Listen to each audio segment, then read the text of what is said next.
ሰላም ላንተ ስምዖን። ሰላም ላንተ ጌታ ሆይ። ጀልባህን ፈቀቅ ታደርግልኛለህ? እሺ ጌታ ሆይ። ለመጸለይ አስበው ሁለት ሰዎች ወደ ቤተ መቅደስ ሄዱ። አንዱ ፈሪሳዊ፣ ሌላው ደግሞ ቀራጭ ነበር። ፈሪሳዊውም ተለይቶ ቆመና እንዲህ ብሎ ጸለየ። አቤቱ እንደ ሌሎች ሰዎች እንደ ቀማኞችና እንደ አመፀኞች በተለይም እንደዚህ ቀራጭም ስላላደረከኝ በጣም አመሰግናለሁ። በሳምንት 2 ጾማለሁ፣ ከማገኘውም አስራት አወጣለሁ ብሎ ጸለየ። ቀራጩ ግን በሩቅ ቆሞ አይኖቹን ወደ ሰማይ ሊያነሳ እንኳን አልወደደም። ደረቱን እየደቃ አምላኬ ሆይ እኔን ኃጢአተኛውን ማረኝ አለ። እውነት እላችኋለሁ ከፈሪሳዊው ይልቅ ይህኛው ጻድቅ ሆኖ ወደ ቤቱ ተመለሰ። ራሱን ከፍ የሚያደርግ ዝቅ ይላል፣ ራሱን የሚያዋርድ ግን ከፍ ከፍ ይላል። ማን ነው ከናንተ ተጨንቆ ቁመቱ ላይ ክንድ የሚጨምር? ትንሹን ነገር እንኳን ካልቻላችሁ ስለምን በሌላው ትጨነቃላችሁ? አበቦችን ልብ በሉ፣ እንዴት ነው የሚያድጉት? አይደክሙም፣ አይፈትሉም። ሰለሞንስ እንኳን በክብሩ ከነዚህ ውስጥ እንደ አንዲቱ አልለበሰም። እግዚአብሔር ግን ዛሬ ያለውን ነገ ደግሞ የሚደርቀውን የሜዳ ሳር ካለበሰ እናንተንማ ይልቁን እንዴት አያለብስም? እናንተ እምነት የጎደላችሁ። ጌታ ሆይ እምነትን ጨምርልን። የሰናፍጭ ቅንጣት የምታህል እምነት ቢኖራችሁ ይህንን የሾላ ዛፍ ተነቅለ ወደ ባህር ተተከል ብትሉት በሚገባ በታዘዘ ነበር።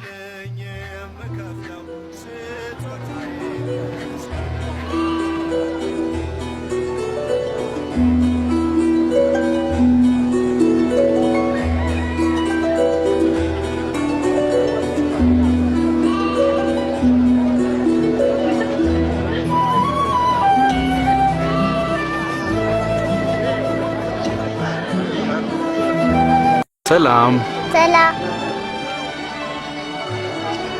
በሰንበትም እንደተለመደው ወደ ምኵራብ ሄደ።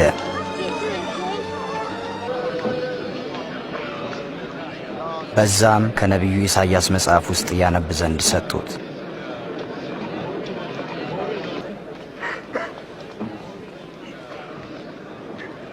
የጌታ መንፈስ በእኔ ላይ ነው፣ ወንጌልን ለድሆች ሰብክ ዘንድ ቀብቶኛልና፣ ለታሰሩት መፈታትን፣ ለዕውሮች ማየትን አውጅ ዘንድ ልኮኛል፣ የተጠቁትን ነፃ አወጣ ዘንድ፣ የተወደደችውን የጌታን ዓመት ለሕዝቡ ሰብክ ዘንድ ልኮኛል።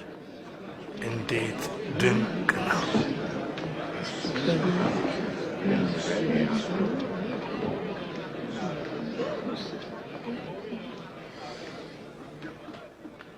ዛሬ እዚህ መጽሐፍ ቃል በጆሮአችሁ እንደሰማችሁት ተፈጸመ። ቃሉ ዛሬ ተፈጸመ።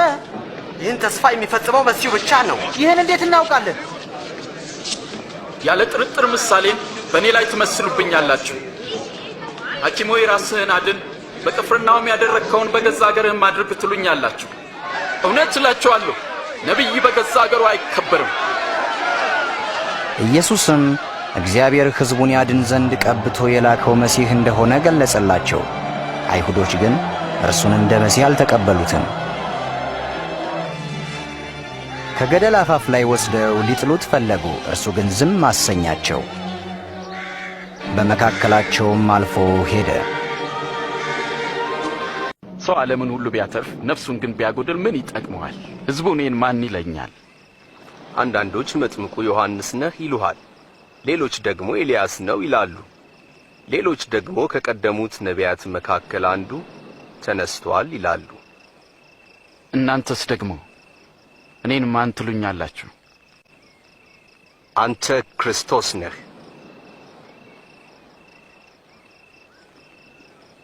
ይህንን ለማንም ሰው እንዳትናገሩ። የሰው ልጅ ብዙ መከራ ሊቀበልና ሊጣል እንዲሁም ሊገደል በሦስተኛውም ቀን ሊነሳ ይገባዋል። ጌታ ሆይ እኔ እከተልሃለሁ፣ ግን አስቀድሜ ሄጄ ቤተሰቦቼ ልሰናበት። ማንም እርፍ ጨብጦ ወደ ኋላ የሚመለከት ቢኖር ለእግዚአብሔር መንግሥት የተገባ አይደለም። ማንም በኋላዬ ሊመጣ የሚወድ ቢኖር ራሱን ይካድ፣ መስቀሉንም ተሸክሞ ዕለት ዕለት ይከተለኝ። ሕዝቡ እኔን ማን ይለኛል? አንዳንዶች መጥምቁ ዮሐንስ ነህ ይሉሃል፣ ሌሎች ደግሞ ኤልያስ ነው ይላሉ። ሌሎች ደግሞ ከቀደሙት ነቢያት መካከል አንዱ ተነስቷል ይላሉ። እናንተስ ደግሞ እኔን ማን ትሉኛላችሁ? አንተ ክርስቶስ ነህ። ይህንን ለማንም ሰው እንዳትናገሩ። የሰው ልጅ ብዙ መከራ ሊቀበልና ሊጣል እንዲሁም ሊገደል በሶስተኛውም ቀን ሊነሳ ይገባዋል። ማንም በኋላዬ ሊመጣ የሚወድ ቢኖር ራሱን ይካድ፣ መስቀሉንም ተሸክሞ ዕለት ዕለት ይከተለኝ። ነፍሱን ሊያድን የሚወድ ያጠፋታልና፣ ስለኔ ሲል ነፍሱን ሊያጠፋ የሚወድ ሁሉ እርሱ ያድናታል። ሰው ዓለምን ሁሉ ቢያተርፍ ነፍሱን ግን ቢያጎድል ምን ይጠቅመዋል? ማንም በእኔና በቃሌ የሚያፍር ቢኖር የሰው ልጅ በታላቅ ክብሩ ከሰማይ በተገለጠ ጊዜ በአባቱና በመላእክት ፊት ያፍርበታል።